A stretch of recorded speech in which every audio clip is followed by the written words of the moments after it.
নমস্কাৰ এই মুহূৰ্তত দিবলৈ আছো কেইবাটাও বিগ ব্ৰেকিং আমি ৰাজ্যৰ লগতে দেশৰ বিভিন্ন খবৰসমূহ আপোনালোকলৈ আগবঢ়াইছো প্ৰথমে দিবলৈ আছো ৰাজ্যৰ এটা খবৰ খসাকৈ চৰকাৰী চাকৰিয়ালৰ ন্যূনতম মূল দৰমহা 18000 টকাৰ পৰা বৃদ্ধি পায় 69000 টকা হ'ব নেকি ভাইৰেল দাবীৰ প্ৰকৃত সত্যক লৈ জানোৱা হওক বিশেষজ্ঞৰ মতামত বৰ্তমান সময়ত চৰকাৰী কাৰ্যালয়ৰ পৰা আৰম্ভ কৰি ছ'চিয়েল মিডিয়ালৈকে সকলোতে এটা বিষয়ক লৈ জোৰদাৰ চৰ্চা চলিছে অষ্টম দৰমহা আয়োগৰ অধীনত ন্যূনতম মূল দৰমহা খসাকৈ 18000 টকাৰ পৰা বৃদ্ধি পায় 69000 টকা হ'ব নেকি এই দাবীক লৈ লাখ লাখ চৰকাৰী কৰ্মচাৰীৰ মনত উৎসুকতাৰ লগতে বিভ্ৰান্তিৰো সৃষ্টি হৈছে বজাৰ বিশেষজ্ঞ আৰু বিত্তীয় বিশ্লেষক সঞ্জয় কঠুৰিয়াই সমগ্ৰ বিষয়টোৰ গভীৰ বিশ্লেষণ আগবঢ়াইছে তেওঁৰ বিশ্লেষণৰ ভিত্তিত জানোৱা হওক এই ভাইৰেল দাবীৰ আঁৰৰ প্ৰকৃত সত্য আৰু বাস্তৱত আপোনাৰ দৰমহা কিমান বৃদ্ধি পাব পাৰে বেসিক পে কিয় আটাইতকৈ গুৰুত্বপূৰ্ণ চৰকাৰে প্ৰতি 10 বছৰৰ মূৰে মূৰে মুদ্ৰাস্ফীতি অৰ্থনৈতিক পৰিৱৰ্তন আৰু জীৱন যাপনৰ ব্যয়ৰ ওপৰত ভিত্তি কৰি নতুন দৰমহা আয়োগ গঠন কৰে কিন্তু দৰমহা বৃদ্ধি কেৱল হাতত পোৱা টকাৰ ওপৰত নিৰ্ভৰ নকৰে ইয়াৰ আৰম্ভণি হয় মূল দৰমহাৰ পৰা এজন কৰ্মচাৰীৰ মুঠ দৰমহাৰ গাঁথনি সাধাৰণতে এনে ধৰণৰ হয় মুঠ দৰমহা মূল দৰমহা মৰগীয়া বানচ হাউচ ৰেণ্ট এলাউন্স অন্যান্য ভাত্তা এই মুঠ দৰমহাৰ পৰা এনপিএছ আয়কৰ আদি কৰ্তনৰ পিছত কৰ্মচাৰীৰ বেংক একাউণ্টত নেট দৰমহা জমা হয় নতুন দৰমহা আয়োগ কাৰ্যকৰী হ'লে বৰ্তমানৰ মৰগীয়া বানচ শূন্য কৰি সেই অংশ নতুন মূল দৰমহাৰ সৈতে একত্ৰিত কৰা হয় সেইবাবে কেৱল পুৰণি আৰু নতুন মূল দৰমহাৰ তুলনা কৰিলে বহু সময়ত বিভ্ৰান্তিকৰ খবৰ সৃষ্টি হয় আৰু ইয়াৰ পিছতে আগবাঢ়িছো আমি পৰৱৰ্তীটো খবৰলৈ অখিল গগৈ ব্লেকমেইল কৰি কাৰ পৰা পইচা লয় সকলো ফাদিল কৰিম পিকচাৰ আভি বাকিহে এই মন্তব্য পীযুষ হাজৰিকাৰ আজি অসম বিধানসভাৰ বাজেট অধিৱেশনৰ তৃতীয়টো দিন পুৱা 9:30 লগে লগে আৰম্ভ হয় সদনৰ কাম-কাজ সদনৰ শূন্যকালীন ঘণ্টাত আলোচনা হ'ব কেইবাটাও বিষয় প্ৰশ্নোত্তৰ শিতানেৰে আৰম্ভ হয় সদনৰ কাম-কাজ সীমান্তত চুবুৰীয়া ৰাজ্যৰ আগ্ৰাসনক লৈও সদনত হ'ব আলোচনা বিধানসভা অধিৱেশনৰ তৃতীয় দিনা অখিল গগৈক আক্ৰমণৰ লক্ষ্য কৰি লৈ মন্ত্ৰী পীযুষ হাজৰিকাই মন্ত্ৰীগৰাকীয়ে কয় অখিল গগৈ মোৰ বিৰুদ্ধে কেইবাটাও অসাংবিধানিক শব্দ ব্যৱহাৰ কৰিছে অখিল গগৈ নিৰ্বাচনৰ আগত ব্লেকমেইল কৰে আমি প্ৰমাণ দিম পীযুষ হাজৰিকাই কয় কৃষক নেতা অখিল গগৈ E20ৰ বিৰুদ্ধে প্ৰতিবাদ কৰি কাৰ পেটত লাথ মাৰিব খুজিছে এই প্ৰতিবাদ কৰি কৃষকৰ পেটত লাথ মাৰিছে অখিল গগৈয়ে মাকৈ কুঁহিয়াৰ খেতিয়কে ফল ভুগিব লাগিব অখিল গগৈৰ এই প্ৰতিবাদৰ এয়া বিজেপি আৰম্ভ কৰা নাই মনমোহন সিং চৰকাৰে আৰম্ভ কৰিছিল অখিল গগৈ কৃষকৰ কথাবোৰ পাহৰি গ'ল কৃষকৰ ভাল হোৱা কাম তেওঁ বেয়া পোৱা হ'ল আৰু কৃষকৰ অৱস্থা ভাল হ'লে অখিল গগৈয়ে বেয়া পায় কাৰণ তেওঁৰ ৰাস্তাবোৰ বন্ধ হৈ যাব বিধানসভা চৌহদত তেওঁ সংগুপাংগু লৈ নাটক কৰিছে আমি ইয়াৰ ওপৰত ব্যৱস্থা ল'ম বুলিও মন্তব্য কৰে মন্ত্ৰীগৰাকীয়ে সুবিধাবাদী ধৰ্ম প্ৰচাৰক সাৱধান ধৰ্মান্তৰকৰণ আৰু সহ্য নকৰে চৰকাৰে আহিব আইন অভিযোগ পালে একশ্যন হ'ব কঠোৰ সুবিধাবাদী ধৰ্ম প্ৰচাৰকক সাৱধান বাণী মন্ত্ৰী বিশ্বজিৎ দৈমাৰীৰ এতিয়াৰ পৰা অসমত নচলিব ধৰ্মান্তৰকৰণ অভিযোগ আহিলেই কঠোৰ ব্যৱস্থা ল'ব চৰকাৰে পলাশবাৰীৰ বিধায়ক হিমাংশু শেখৰ বৈশ্যই সোমবাৰে সদনত কৰা এটা প্ৰশ্নৰ পিছতে জনজাতীয় লোকৰ মাজত ব্যাপক হাৰত চলি থকা ধৰ্মান্তৰকৰণক লৈ কঠোৰ হোৱাৰ সিদ্ধান্ত লৈছে ৰাজ্য চৰকাৰে মঙলবাৰে মন্ত্ৰী বিশ্বজিৎ দৈমাৰীৰ ঘোষণা অসমত এতিয়া কোনেও ধৰ্মান্তৰকৰণ কৰিব নোৱাৰিব কোনোবাই ধৰ্মান্তৰকৰণ কৰাৰ অভিযোগ আহিলেই কঠোৰ একশ্যন হ'ব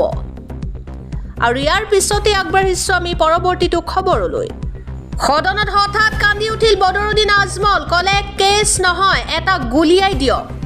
এনকাউণ্টাৰক মুকলি সমৰ্থন বদৰুদ্দিন আজমলৰ কেছ নহয় ড্ৰাগছ বেপাৰীক গুলিয়াই দিয়াৰ আহ্বান আজমলৰ লগতে আজমলে দাবী কৰিলে ড্ৰাগছ বেপাৰীৰ হৈ ওকালতি কৰা অধিবক্তাকো গুলিয়াই দিয়ক সততে এনকাউণ্টাৰক লৈ সৰব হৈ অহা বদৰুদ্দিন আজমলৰ এইবাৰ এটা বেলেগ ৰূপ বিগত সময়ছোৱাত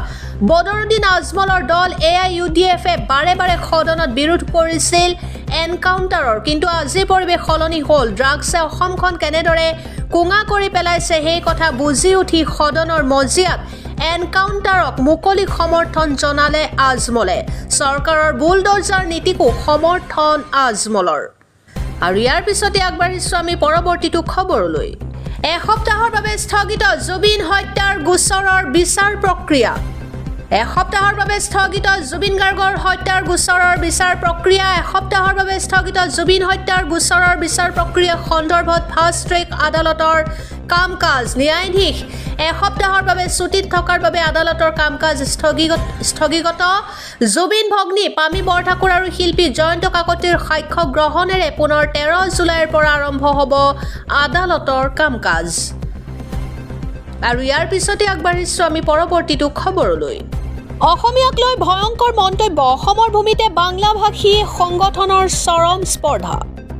ৰাজ্যত আৰম্ভ হৈছে ভাষাৰ জেহাদ মুখ্যমন্ত্ৰীৰ লগতে অসমীয়াক অপমান বাংলাভাষী সংগঠনৰ মুখ্যমন্ত্ৰীৰ কথাত আমি গুৰুত্ব নিদিওঁ তেওঁৰ কথাৰ ভেলু নাই আমি অসমীয়া লিখিবলৈ অসমীয়া নহয় আমি বাংলাভাষী মুছলমান আমি বাংলা ভাষাহে লিখিম অসমীয়া বুলি কোনো জনগোষ্ঠী নাই অসমীয়া মানুহ নামেৰে কোনো জাতিও নাই 1600 বছৰ পূৰ্বে প্ৰতিষ্ঠিত ভাষা বঙালী অসমীয়াই আজিলৈকে সংজ্ঞাই দিব নোৱাৰিলে যদি সংজ্ঞাই নাই তেন্তে কেনেকৈ জাতি হ'ল অসমীয়াই অসম বুলি কোৱা এইখন অসম নহয় এয়া প্ৰকৃততে বংগহে নিজকে অসমীয়া বুলি কোৱা সকলোতকৈ আমি প্ৰথম আহিছো আৰু গতিকে আমি কিয় অসমীয়া লিখিম আমাৰ দৰে বাংলা ভাষীক অসমীয়া লিখিবলৈ কোৱা অসাংবিধানিক বংগৰ মাটিতহে অসম হৈছে 1912 চনত চৰকাৰে কোনো জাতিৰ জন্ম দিব নোৱাৰে প্ৰথমে সংবিধানত জাতি কাক কয় জানি লওক আৰু মুখ্যমন্ত্ৰীয়ে নিজেই নাজানে জাতিৰ সংজ্ঞা মুখ্যমন্ত্ৰীয়ে লিখা ডক্টৰেটৰ কি ভেলু আছে 2 লাখ টকা দিলে ডক্টৰেট কিনিবলৈ পোৱা যায় তেওঁ সাহিত্যিকো নহয় বুদ্ধিজীৱীও নহয় অসমত এটা সময়ত অসমীয়া ভাষা নাইকিয়া হৈ যাব অসমীয়াৰ উগ্ৰবাদী গোৰামীৰ বাবে ভাষা হেৰুৱাব যদি ভাষাই নাথাকে ক'ৰ পৰা জাতি থাকিব সেই অসমীয়া এতিয়া আমাক অসমীয়া লিখিবলৈ কয় অসমক নিশেষ কৰি দিয়াৰ পৰিকল্পনা ভণ্ড সংগঠনৰ দ্ৰবিয়ান পৰিষদৰ সভাপতি এছাহাক আলী দেৱানৰ বিস্ফোৰণ কোনো পধ্যে বাংলা ভাষীয়ে অসমীয়া নিলিখে বুলি সকিয়নি নিজকে বাংলাদেশী বুলি পৰিচয় দি অসমীয়া জনগোষ্ঠীক ধমক আৰু ইয়াৰ পিছতে আগবাঢ়িছো আমি পৰৱৰ্তীটো খবৰলৈ সংখ্যালঘু এলেকাত সুৰক্ষিত নহয় মহিলা শিক্ষক বিধানসভাত বিস্ফোৰণ বিধায়ক শিলাদিত্য দেৱৰ সংখ্যালঘু এলেকাত সুৰক্ষিত নহয় মহিলা শিক্ষক বিধানসভাত বিস্ফোৰক মন্তব্য বিজেপি বিধায়ক শিলাদিত্য দেৱৰ বাৰে বাৰে সংখ্যালঘু এলেকাৰ পৰা ট্ৰান্সফাৰ বিচাৰে মহিলা শিক্ষকে কেনেকৈ মহিলা শিক্ষকক সুৰক্ষা দিব চৰকাৰে দীৰ্ঘদিনে নিৰাপত্তাহীনতাত ভুগি আহিছে মহিলা শিক্ষক সংখ্যালঘু এলেকাত বহুত বেছিকৈ কষ্ট পাই আছে মহিলা শিক্ষকে শেহতীয়াকৈ সংখ্যালঘু এলেকাত মহিলা শিক্ষকক ধৰ্ষণৰ চেষ্টা কৰা হৈছিল ইতিমধ্যে আৰক্ষী থানাত এই সন্দৰ্ভত গোচৰ তৰিছে সংখ্যালঘু এলেকাত মহিলা শিক্ষকক নিৰাপত্তা দিয়াটো প্ৰয়োজন সদনত গৰজিল বিধায়ক শিলাদিত্য দেৱে সংখ্যালঘু এলেকাত সুৰক্ষিত নহয় মহিলা শিক্ষক আৰু বিধানসভাত বিস্ফোৰক মন্তব্য বিজেপি বিধায়ক শিলাদিত্য দেৱৰ আৰু ইয়াৰ পিছতে আগবাঢ়িছো আমি পৰৱৰ্তীটো খবৰলৈ ডেকা সত্ৰীয়াৰ যৌন নিৰ্যাতনৰ বলি যুৱক শিৱসাগৰত কবলৈ লাজ লগা এক কাণ্ড শিৱসাগৰত ডেকা সত্ৰীয়াৰ কবলৈ লাজ লগা কাণ্ড সত্ৰাধিকাৰৰ পুত্ৰ কীৰ্তি কমল দেৱ গোস্বামী গ্ৰেপ্তাৰ ভাওনাত মহিলাৰ চৰিত্ৰ ৰূপায়ণ কৰা যুৱকক যৌন নিৰ্যাতন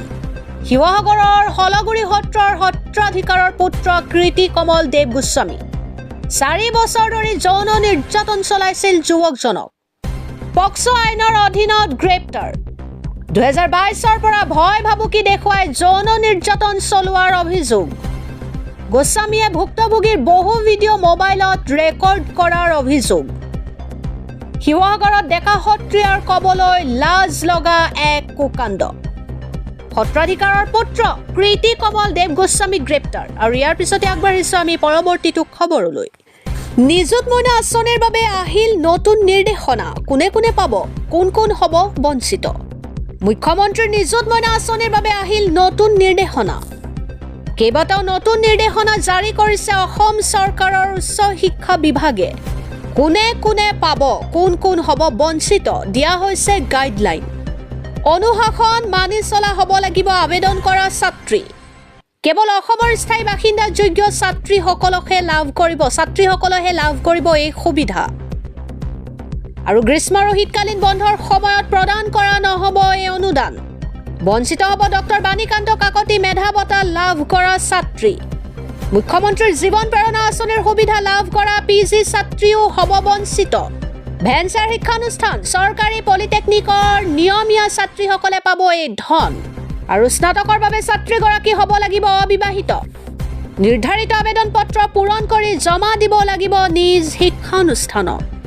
এই আঁচনিৰ আওতাত নাথাকিব ব্যক্তিগত শিক্ষানুষ্ঠানৰ ছাত্ৰী সৰ্বাধিক 10 মাহৰ বাবে এইচএছ ছাত্ৰীয়ে প্ৰতিমাহে লাভ কৰিব 800 টকাকৈ সৰ্বাধিক 10 মাহৰ বাবে স্নাতক ছাত্ৰীয়ে প্ৰতিমাহে পাব 1250 টকাকৈ